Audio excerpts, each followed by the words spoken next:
Hello everyone, welcome to harmony UPSC GPSC channel. હવેથી આપણે એક ન્યૂઝપેપર એનાલિસિસનું ડિસ્કશન સ્ટાર્ટ કરીશું. આ ડિસ્કશન ડેઇલી હશે, વીકલી હશે. Let us figure it out. લોકોને કેવો રિસ્પોન્સ છે, લોકોને કેવું ગમે છે. જો સ્ટુડન્ટ્સને વધારે ગમશે તો આપણે એ અકોર્ડિંગ આગળ પ્લાન કરીશું.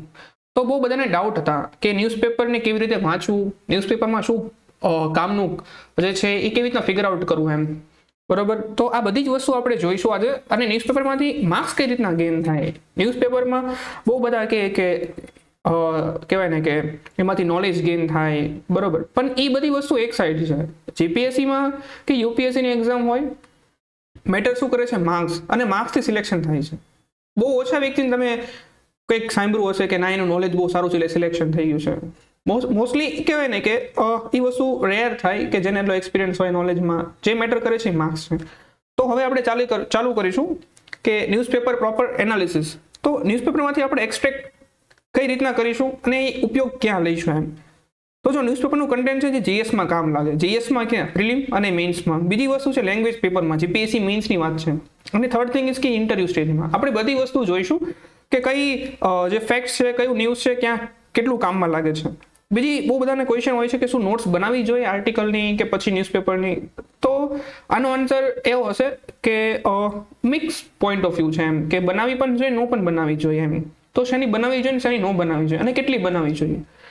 જો આખું ન્યૂઝપેપર જે છે ને એનું એક પેજમાં બધી જ વસ્તુ સમરાઇઝ થઈ ને એટલી નોટ્સ હોવી જોઈએ બસ. એટલે 30 પેજની ફોર એક્ઝામ્પલ ન્યૂઝપેપર તમે વાંચતા હો તો એ 15 પેજમાં સમરાઇઝ થઈ જવું જોઈએ, એટલી નોટ્સ ક્રિસ્પ હોવી જોઈએ એમ. એ વસ્તુ તમારા એક્સપિરિયન્સથી થાય. હવે આ ન્યૂઝપેપર એનાલિસિસ બીજા બધા કરતાં અલગ કઈ રીતના પડે છે એમ.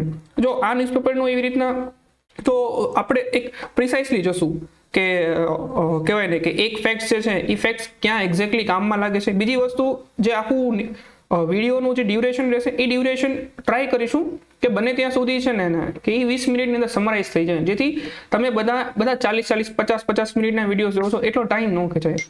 મોસ્ટ પ્રોબેબલી છે ને કે એટલો ન્યૂઝપેપરનો ટાઈમ આપવો જોઈએ વાંચવા માટે, બટ વિડીયોઝમાં એટલો ટાઈમ દેવો એ યોગ્ય નથી એમ. બરોબર. મૃણાલ સાહેબ સાચું કહે છે, થોડા પડો આગે બઢો, થોડા પડો આગે બઢો. આપણે એ અપ્રોચથી જ આજનું ન્યૂઝપેપર ચાલુ કરશું. તો welcome to harmony UPSC GPSC newspaper analysis. તો લેટ્સ ગેટ સ્ટાર્ટેડ. જો હવે આમાંથી કયા ન્યૂઝ કામના છે, કયા નથી, તે તમે નોટ ડાઉન કરતા રહેજો. આ ન્યૂઝપેપર 11th of January છે એટલે આજનું છે. હવે જેટલા કોઈ હાઇલાઇટ નથી કર્યું કે એવી રીતના છે, કોઈ ન્યૂઝપેપર એ કોઈ ન્યૂઝ કામનું નથી આજના ન્યૂઝપેપરનું. તો આજે જે ફ્રન્ટ પેજમાં જે ન્યૂઝ છે એક પણ પેજ કામનું નથી. ફાઇન. સેકન્ડ પેજ કઈ ન્યૂઝ કામનું નથી. થર્ડ પેજ, તો થર્ડ પેજનું જે ન્યૂઝ છે એ એક ન્યૂઝ કામનું છે. તો શું છે news? 4 day Indian textile trade fair in Dhaka from today. તો આ ફેક્ટ છે પ્રિલિમ માટે યુઝ થઈ શકે છે. તો બીજી વાર હું રિપીટ કરું છું કે એવી રીતના ક્વેશ્ચન ફોર એક્ઝામ્પલ પૂછાય કે ઇન્ડિયન ટેક્સટાઇલ ટ્રેડ ફેર ક્યાં યોજાવાનો છે, તો એ ઢાકામાં યોજાવાનો છે. બરોબર. તો આ જસ્ટ ખાલી એક પાસિંગ રેફરન્સ હતું. નેક્સ્ટ આપણે ન્યૂઝ જોઈએ કે બીજો ન્યૂઝ શું છે. તો જો ન્યૂઝપેપરમાં બીજો ન્યૂઝ છે કે સુપરસ્ટિશિયસનો છે. હવે આ ન્યૂઝ જે છે કે Dadra Nagar Haveli boy found dead was a victim of human sacrifice, say police. Two held minor detained એમ. હવે આ ન્યૂઝમાં તમને ફોર એક્ઝામ્પલ ઓપિનિયન બેઝ તમને પૂછી શકે કે આ ટેકનોલોજીકલ ઇરામાં હજી પણ સુપરસ્ટિશિયસ કે અંધવિશ્વાસ છે. તો આ બાબતે જો તમે ડિસ્ટ્રિક્ટ કલેક્ટર હો કે તમે આના એક નોડલ ઓફિસર હો તો તમે એને કઈ રીતના નિવારણ કરો, તમે એ રીતના કઈ રીતના હેન્ડલ કરશો એમ. તો આ એક ઓપિનિયન બેઝ ન્યૂઝ છે કે ટેકનોલોજીકલ ઇરામાં અને સુપરસ્ટિશન બંને કઈ રીતના સાથે ચાલે છે. હજુ પણ આપણે ક્યાં કન્ઝર્વેટિવ સોસાયટીમાં છીએ કે પછી હજુ આપણે આગળ કહેવાય ને કે મેન્ટલી કે પછી સાયકોલોજીકલી કે પછી સોસાયટલી કેટલું આપણે આગળ વધવાનું હજુ બાકી છે. તો આ જસ્ટ એક કહેવાય ને કે એક ફોર્ડર પોઈન્ટ છે જે આપણે બધાને વિચારવાનું ખરું એમ. બરોબર. નેક્સ્ટ પોઈન્ટ છે કે જો બીજું એક પણ ન્યૂઝ હાઇલાઇટ નથી, જેટલા ન્યૂઝ હાઇલાઇટ કરેલા છે એ ફેક્ટ્સ કે એ ન્યૂઝ કામના છે. તો નેક્સ્ટ છે એડિટોરિયલ. જો હવે આમાંથી એડિટોરિયલ કઈ રીતના છે, કેટલું વસ્તુ શું કામનું છે. એક એડિટોરિયલ છે ધ મિસ રીડિંગ. હવે આ એડિટોરિયલમાં જેટલી લાઈન હાઇલાઇટ કરી છે એટલું કામનું છે. બરોબર. તો આનું થીમ શું છે? તો ફેડરલિઝમની થીમ છે. એટલે ફેડરલિઝમમાં જે જીપીએસસીમાં કે યુપીએસસીમાં આપણે સિલેબસમાં છે પ્રોપર કહેવાય ને કે એટલે આ પૂછાઈ શકે છે. જો અત્યારે ફેડરલિઝમના બહુ બધા ઇસ્યુ છે, તો જેમ જેમ આપણે ન્યૂઝપેપરનું આગળ એનાલિસિસ કરતા જશું એવી રીતના આપણે પોઈન્ટ્સ ગેધર કરતા જશું. તો એમાંનો એક ઇસ્યુ એ છે કે તમિલનાડુના ગવર્નર છે આર.એન. રવિએ એમને શું કર્યું કે ગવર્નરની જે સ્પીચ આવે ને એસેમ્બલીમાં એમાંથી અમુક સ્પીચમાંથી પેરેગ્રાફ ઓમિટ કરી નાખ્યા. તો આ એક ફેડરલિઝમનો બહુ મોટો ઇસ્યુ છે કે ગવર્નરને ડિસ્ક્રિશનરી પાવર નથી આવી વસ્તુ કરવાનું, અને છતાં પણ કહેવાય ને કે આવી વસ્તુ રિપીટ થયા કરે છે. આપણે આ વસ્તુ કહેવાય ને કે કેરળમાં પણ ચાલે છે કે જે અપોઝિશન રૂલ સ્ટેટ છે. જો હું કોઈ પોલિટિકલ પાર્ટીને સપોર્ટ નથી કરતો, જે ફેક્ટ છે એ ફેક્ટ છે, એટલે ન્યૂઝપેપરના બેઝિસ ઉપર કહેવાય ને કે આ આપણે એક એનાલિસિસ કરી રહ્યા છીએ. જે ન્યૂઝપેપરમાં જે છે એ જ આપણે કહેવાય ને કે આજે આપણે જોવાનું છે એમ. તો ન્યૂઝપેપરમાં ખાસ આજના ફેડરલિઝમનો પર્સપેક્ટિવ એવો હતો કે ગવર્નરનો અને સ્ટેટનું જે કન્ટેન્શન ઇસ્યુ છે એ હમણાંથી બહુ આપણને જોવા મળ્યું છે. કેરળમાં છે કે પછી એવી રીતે મહારાષ્ટ્રમાં છે, જે આની પહેલાં હતું. ફાઇન, અત્યારે તો બીજી ગવર્મેન્ટ આવી ગઈ છે એમ. બીજું ન્યૂઝ છે ધ ગેમ ઇન પર્સપેક્ટિવ એમ. તો આ જીએસટી પોઈન્ટ ઓફ વ્યૂ એક ન્યૂઝ છે કે ઓનલાઈન ગેમિંગ જીએસટીમાં આવવું જોઈએ કે ન આવવું જોઈએ. આઈ ડોન્ટ થિંક કે આ કોઈ એક્ઝામ રિલેટેડ વાંચવા માટે કામનું છે કે આમાંથી કોઈ ક્વેશ્ચન બની શકે છે પ્રોપર એમ. બરોબર છે. જો નેક્સ્ટ જે છે એ સુપ્રીમ ધર્મ છે. આ સુપ્રીમ કોર્ટનો રિલેટેડ ન્યૂઝ છે. આપણે આને જોશું કે એક્ઝેક્ટલી આને કહેવાય ને કે એક્ઝામ પોઈન્ટ ઓફ વ્યૂ ક્યાં કામ આવી શકે છે. આ ન્યૂઝ છે એ મેઇન્સના પોઈન્ટ ઓફ વ્યૂ કામનો છે. તો મેઇન્સના પોઈન્ટ ઓફ વ્યૂ ખાસ એવા ફોર્ડર પોઈન્ટ આપણને આમાં મળી રહેશે. આ ન્યૂઝની થીમ એ છે કે જ્યારે અમૃતકાળ થશે કે મતલબ કે ઇન્ડિયા જ્યારે 100 વર્ષનું થશે, ઇન્ડિયા એટ 100 એમ એક થીમ ચાલી રહી છે કહેવાય ને કે અમૃતકાળની એમ. તો ત્યારે સુપ્રીમ કોર્ટ કેવું હોવું જોઈએ, તો બહુ સારા પોઈન્ટ્સ આમાં છે. આપણે એકવાર નજર ફેરવી લઈએ. તો વેરી ફર્સ્ટ થિંગ ઇઝ કે આપણે સુપ્રીમ કોર્ટમાં કહેવાય ને કે ઘણા બધા ચેન્જીસ જોયા છે હમણાં. જેમ કે પહેલી ચેન્જીસ છે કે જ્યારે સુપ્રીમ કોર્ટ કહેવાય ને કે જ્યારે એનું ફોર્મ થયું હતું એમ, તો ત્યારે ખાલી 7 જજ હતા. અત્યારે એ 34 જજ પહોંચી ગયા છે એમ. પણ મેઇન ઇસ્યુ છે કે ડાયવર્સિટી. તો હવે 100 વર્ષમાં આપણે છે ને કે ડાયવર્સ જ્યુડિશિયલ અપોઇન્ટમેન્ટ હોવા જોઈએ. તો કેવા? તો gender, caste, class, religion, sexual orientation, religion, disability. આ બધા જ પોઈન્ટ કહેવાય ને કે તમારે એક્ઝામ પોઈન્ટ ઓફ વ્યૂ કામના ખરા. બીજું બહુ સરસ પોઈન્ટ કહે છે કે હવે નેક્સ્ટ થોડા સમયમાં આપણે પેલી ફર્સ્ટ વુમેન ચીફ જસ્ટિસ મળશે. તમે કોમેન્ટમાં નોટ કરજો કે ફર્સ્ટ વુમેન ચીફ જસ્ટિસ કોણ હશે. તો જો ઓથર છે કે જે રાઇટર છે બહુ સરસ કહે છે કે આપણે ફર્સ્ટ વુમેન ચીફ જસ્ટિસ મળશે તો આપણે ફર્સ્ટ એટર્ની જનરલ કે ફર્સ્ટ સોલિસિટર જનરલ વુમેન મળશે ખરા કે જે ફર્સ્ટ ફિમેલ ચીફ જસ્ટિસને એડ્રેસ કરે.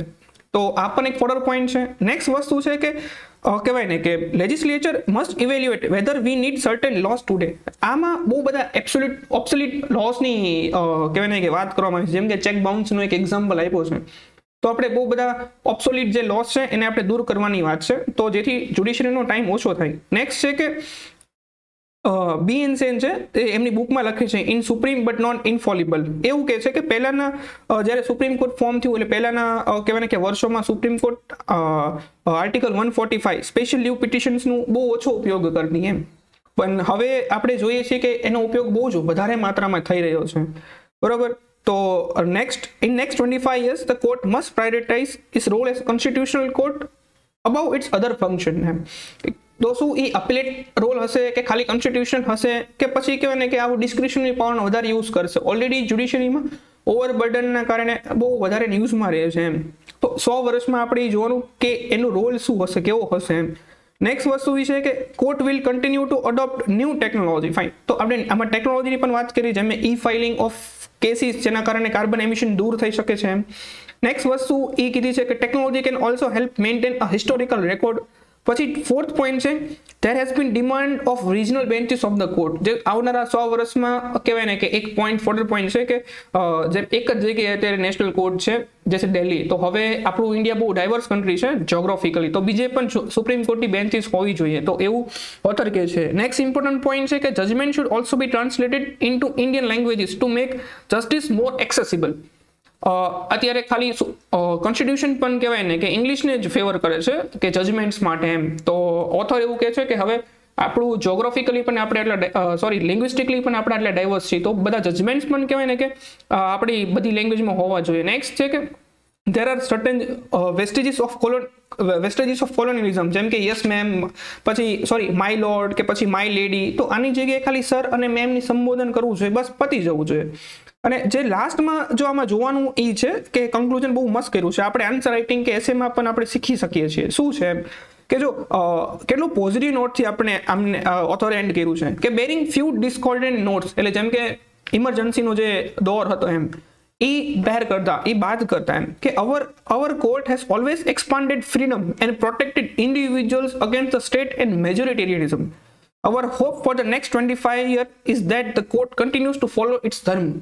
એટલે આવી રીતે આપણે શીખવાનું આર્ટિકલ વાંચીને કે આમાં કઈ રીતના કહેવાય ને કે પોઝિટિવ નોટથી એન્ડ કર્યું છે. એક પણ એવું વાક્ય નથી કે જે કહેવાય ને કે નેગેટિવલી ડિનોટ કરે છે કે આપણી જ્યુડિશરીને કે એવી રીતના. આમાંથી જો આપણે વાંચીએ તો આપણને ખબર પડે કે ક્યાંથી શું વસ્તુ કામનું છે. ઓકે, તો નેક્સ્ટ આર્ટિકલ હવે જોઈએ. તો સી રાજા મોહનનો આર્ટિકલ છે, એમને ઇન્ટરનેશનલ રિલેશનમાં લખતા હોય છે. સી આ આર્ટિકલની થીમ એ છે કે અત્યારે હમણાં રિસેન્ટલી કહેવાય ને કે ઇન્ડિયાએ ગ્લોબલ સાઉથની એક વર્ચ્યુઅલ સમિટ કહેવાય ને કે ઓર્ગેનાઇઝ કરી હતી. તો એની ઉપરથી બહુ બધા ક્વેશ્ચન રેઝ થયા છે કે શું ઇન્ડિયા પાછું પોસ્ટ કોલોનિયલમાં જે ફોરેન પોલિસી હતી એમાં આગળ વધી રહ્યું છે, મતલબ કે પાછું જઈ રહ્યું છે. ઓકે, જેમ ગ્લોબલ સાઉથની આપણે એક સમિટ ઓર્ગેનાઇઝ કરી વર્ચ્યુઅલ એમ. તો આમાં ઓથર બહુ સરસ કહે છે કે ત્યારે સિનારીઓ શું હતા અને અત્યારે સિનારીઓ શું છે એમ. તો આ જે થીમ છે એ છે કે cloud of New Delhi then and now, અત્યારે જે છે એમ, that is post colonial times and in third decade of 21st century vis a vis today's world order એમ. ઓકે, આ થોડું કહેવાય ને કે એક કોમ્પ્લિકેટેડ સેન્ટેન્સ છે, બટ ઓથરે બહુ જ મસ્ત રીતે સમજાવ્યું છે. તો ઓથર એવું કહે છે કે ત્યારે ચાઇના બહુ ગરીબ હતું અને અત્યારે ચાઇના પાવરફુલ ચાઇના છે. ત્યારે સાઉથ કોરિયા બહુ પુઅર કન્ટ્રી હતું, અત્યારે સાઉથ કોરિયા જે છે ને OECD મેમ્બર છે. ગલ્ફ કન્ટ્રી પાસે પહેલા એટલા રિસોર્સિસ નહોતા, ઇન્ડિપેન્ડન્ટ પણ નહોતા. આજે ગલ્ફ કન્ટ્રીઝનું કહેવાય ને કે બહુ ઇકોનોમિક ક્લાઉડ બહુ જ વધારે છે. આપણે રિસેન્ટલી કતારનું એક્ઝામ્પલ જોયું, જેમ ફીફા ઓર્ગેનાઇઝ કર્યું છે. સિંગાપુરનું પર કેપિટા ઇન્કમ આપણે જોઈએ $72,000 છે. ફાઇન. તો એ બધું વસ્તુ અત્યારે દર્શાવે છે કે ગ્લોબલ સાઉથની વાત સાચી, કે આપણે અત્યારે કહેવાય ને કે ફોરમ ઓર્ગેનાઇઝ કરી રહ્યા છે અને post colonial policy, foreign policy આપણે જે હતી આપણે તે કહેવાય ને કે ક્યાંક ને ક્યાંક રિપીટ થઈ છે. બટ ત્યાં જે વર્લ્ડ ઓર્ડર હતું અને આજે જે વર્લ્ડ ઓર્ડર છે એ બહુ જ ડિફરન્ટ છે. જે આની પહેલાં ઇન્ડિયા નેમનું આપણે જોઈએ છે કે અત્યારે પણ નેમનું ઇન્ડિયા મેમ્બર છે, બટ એટલી નેમની રિલેવન્સ નથી રહી એમ. તો જ્યારે ઇન્ડિયાએ 1983માં નેમનું મીટિંગ ઓર્ગેનાઇઝ કરી હતી ન્યૂ દિલ્હીમાં, તો ત્યારે ઈરાન ઇરાક વોર ચાલતું હતું, રશિયાનું ઇન્ટરવેન્શન હતું અફઘાનિસ્તાનમાં, પછી વિયેતનામનું ઓક્યુપેશન કંબોડિયામાં ચાલતું હતું. તો શું આ બધાના કારણે આપણું જે મીટિંગ, આપણે જે હોસ્ટ કરતા હતા ને, એટલી કોન્ક્રીટ અને ફ્રૂટફુલ નથી થઈ એમ. બરોબર. અને ઇન્ડિયા પાસે કહેવાય ને કે એટલું વર્ચસ્વ નહોતું, એટલું ક્લાઉડ નહોતું એમ. આ જ્યારે આપણે કહેવાય ને કે પ્રોટેક્શનિઝમની વાત છે એમ. પણ અત્યારે સિચ્યુએશન ચેન્જ થઈ ગઈ છે એમ. હવે કોલ્ડ વોર જે હતું એ એન્ડ થઈ ગયું છે. સોવિયત યુનિયન છે એ કહેવાય ને કે કોલેપ્સ થઈ ગયું છે એમ, ડિસઇન્ટિગ્રેટ થઈ ગયું છે. નાના બ્લોક બની રહ્યા છે. આસિયાન છે, પછી એપેક છે, નાફ્ટા છે, પછી બ્રિક્સ છે, સાર્ક છે, આસિયાન, પછી ક્વાડ છે, બિમસ્ટેક છે, એસીઓ છે. આ બધી વસ્તુ હવે ધીમે ધીમે કહેવાય ને કે ઇવોલ્વ થઈ રહી છે એમ. બરોબર. તો આમાં ઓથર એવું કહે છે, પણ આ સિનારીઓ તો વાત સાચી, પણ અગર ઇન્ડિયાએ આ વસ્તુ ધ્યાન રાખવું જોઈએ તો એમને બે પોઈન્ટ ખાસ કરીને નોટ કર્યા છે ઓથરે, સી રાજા મોહને એમ, કે ઇન્ડિયાએ છે ને એને એવું કહે છે કે બે વસ્તુ ખાસ ધ્યાન રાખવાનું. શું? તો 1, the India should avoid temptation of building a block against developed north. એવું ન હોવું જોઈએ કે આપણે વેસ્ટની અગેન્સ્ટ જઈએ છીએ એટલે આપણે કહેવાય ને કે આપણા જે વિચારો છે કે આપણા થોટ છે બીજા બધા કન્ટ્રી જોડે કે કન્વર્જ થાય છે. એવું ન હોવું જોઈએ. જે અત્યારે કહેવાય ને કે ચાઇનાનું માઇન્ડસેટ છે એમ, કે એક પોસ્ટ કહેવાય ને કે એક વેસ્ટર્ન ઓર્ડર કરે છે એમ. બરોબર. અને બીજી વસ્તુ એ જોવે છે કે Delhi should differentiate its approach from China's current cynical instrumentalism that claims to build a post-Western order in the international system. બરોબર. આ બે વસ્તુનું ધ્યાન રાખવાનું કહેવાય ને કે ઓથર કહે છે. તો મોસ્ટ પ્રોબેબલી આપણે એકવાર સમરાઇઝ કરી લઈએ કે આ શું આર્ટિકલ કહેવા માંગે છે. આર્ટિકલ જસ્ટ એ કહેવા માંગે છે, રિસેન્ટલી ઇન્ડિયાએ ગ્લોબલ સાઉથની કહેવાય ને કે એક આપણે વર્ચ્યુઅલ સમિટ ઓર્ગેનાઇઝ કરી હતી. તો એ સમિટ આપણે ઓર્ગેનાઇઝ કરી તો એમાં બહુ બધા લોકોએ કોમેન્ટ્સ કરી એમ, કે બહુ બધા લોકોએ લખ્યું કે આપણે પોસ્ટ કોલોનિયલ ફોરેન પોલિસીમાં પાછા જઈ રહ્યા છે. બટ એવું નથી. ઓથર એવું કન્વે કરે છે ત્યારે સિનારીઓ અલગ હતા અને અત્યારે સિનારીઓ અલગ છે. હવે બીજું છે કે આપણા યુજીસીના ઓનરેબલ ચેરમેને બહુ સરસ આર્ટિકલ લખ્યો છે, but exam point of view એટલું વર્ધી નથી એટલે આપણે એમાં જોઈશું નહીં. બીજો આર્ટિકલ છે કે કહેવાય ને કે ડીબી વેંકટેશ વર્માએ લખ્યો છે. એમને જાપાનની ન્યુક્લિયર સ્ટ્રેટેજી વિશે લખ્યું છે. એક્ઝામ પોઈન્ટ ઓફ વ્યૂ એટલે પોઈન્ટ્સ નથી નીકળતા, બરોબર, પણ આપણે જેટલું ઓનલાઈન કર્યું છે એટલું જોઈ લઈએ. જાપાનનું જે નવી સિક્યોરિટી સ્ટ્રેટેજી છે એ શું છે? તો એમાં બસ અમુક પોઈન્ટ છે જે આપણને કહેવાય ને કે ઇન્ડિયાએ ટ્રસ્ટ કરવો જોઈએ ફોરેન ઈ પોલિસી ઉપર. બસ ઓથર એવું કહે છે. એટલે એવું કે નથી સ્ટેટમેન્ટ ઇન્ડિયાએ હજી કન્વે કર્યું કે આપણે એને અગેન્સ્ટ છીએ કે આવી રીતના છીએ. બસ ખાલી એક ફેક્ટ છે. પછી કઈ રીતના જાપાનની એક સિક્યોરિટી સ્ટ્રેટેજી ઇવોલ્વ થઈ છે, યુએસએથી કઈ રીતના અલગ થયું. એટલે એક્ઝામ પોઈન્ટ ઓફ વ્યૂ જેમ આપણે સુપ્રીમ કોર્ટનું જોઈએ એવી રીતના કંઈ અલગથી નથી મળતું. એટલે આપણે એટલું બધું ખાસ કરીને નહીં જોઈએ. બરોબર. નેક્સ્ટ આપણે આગળ વધીએ.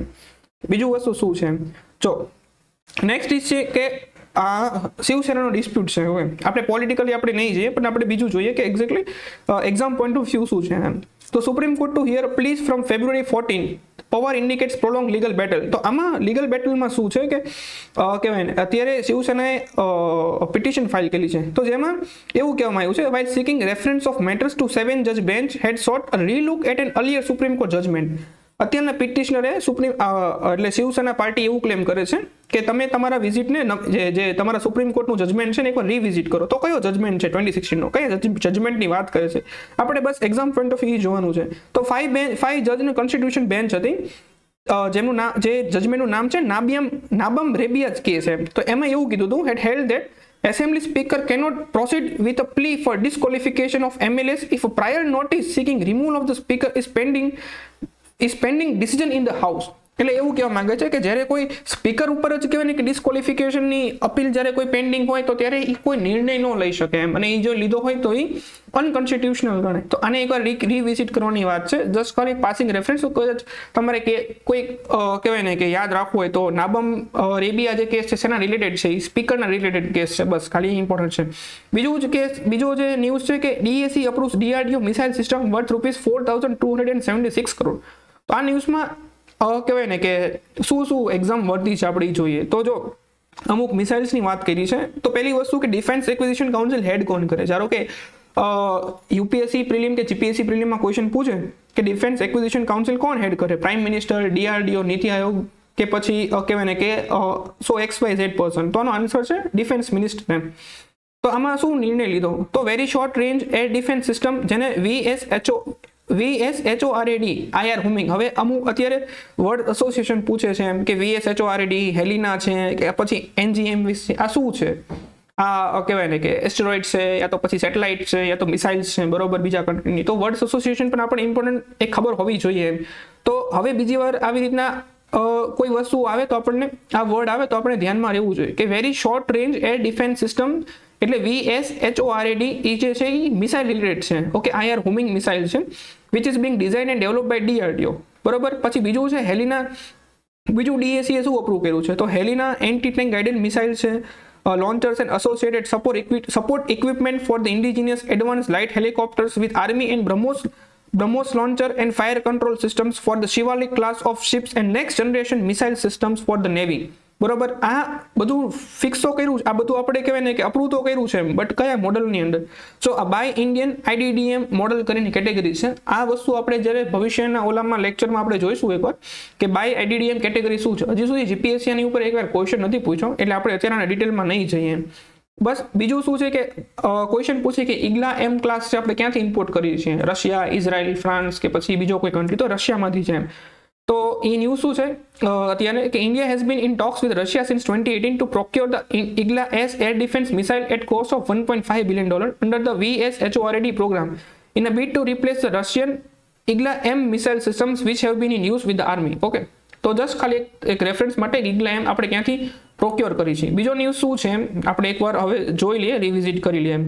ઓકે, બીજું છે કે જો આ એક FCRA એન્ફોર્સમેન્ટ એટલે ફોરેન કન્ટ્રીબ્યુશન રેગ્યુલેશન એક્ટ 2010 આ સિલેબસમાં છે એટલે કદાચ ક્વેશ્ચન્સ આવી શકે FCRA રૂલ્સ કેવી રીતના, એવું કંઈ છે નહીં ખાસ ન્યૂઝમાં. બટ ન્યૂઝમાં વર્ડ્સ એસોસિએશન ઇમ્પોર્ટન્ટ હતું. પિટિશન ફાઇલ કરવામાં આવી હતી કે જે ઇલેક્શન બોન્ડ છે તે કહેવાય ને કે FCRAનું નોર્મ્સનું વાયોલેટ કરે છે અકોર્ડિંગ ટુ પિટિશનર્સ. એવું હું નથી કહેતો, આ પિટિશનરનું છે એટલે પિટિશન ફાઇલ હતી એટલે FCRA નોર્મ્સ અત્યારે ન્યૂઝમાં હતા, આપણે જોયું. બીજું છે જો હવે એક્સપ્લેન પેજ છે ઇન્ડિયન એક્સપ્રેસનું, એમાંથી બહુ બધું આપણને શીખવા મળતું હોય છે તો આપણે જોઈ લઈએ એકવાર.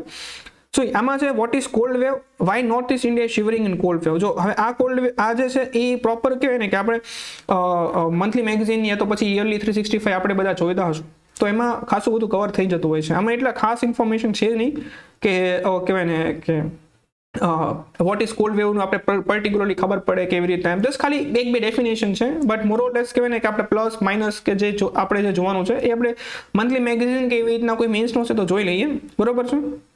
નેક્સ્ટ છે કે ડેલિગેટેડ લેજિસ્લેશન એમ.